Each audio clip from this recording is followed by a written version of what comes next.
Cesar E. Chavez was born in Yuma, Arizona on March 31st, 1927, and he was a man of freedom and justice. His parents told him to settle his problems with words and not violence. Later, Arizona hit a drought. It was dry. Later in his life, his family went to California for a good job, but they only found misfortune.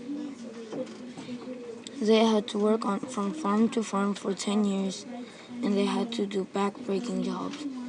They only got 30 cents a day.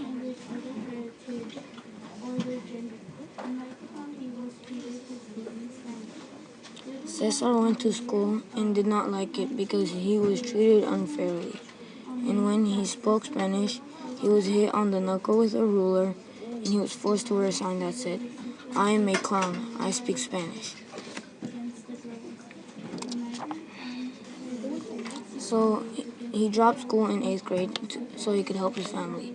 Later, he joined the Navy and went for 2 years, then came back and started the United Farm Workers Union, or the UFW. Helen worked in the farm for money while Cesar worked in the UFW. They created the Black Eagle, the Red Sacrifice. It was called the Flag of Hope. Cesar organized a strike, and the farm workers went on the strike. But the owner of the farm sprayed the pickers with pesticide, shotguns, and dogs. They started a boycott, so people didn't buy grapes.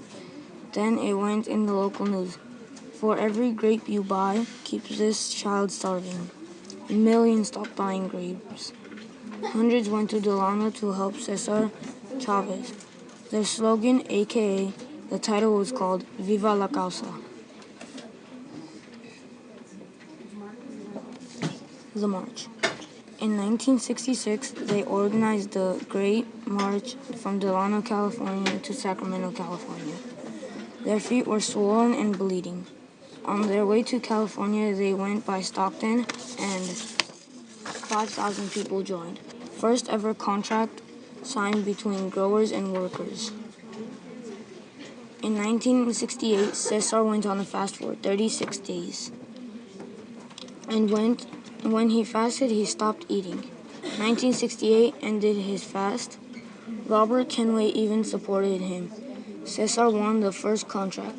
UFW continued growth strength. 1970 through 1980, UFW continued grape strike. It went a long struggle for justice.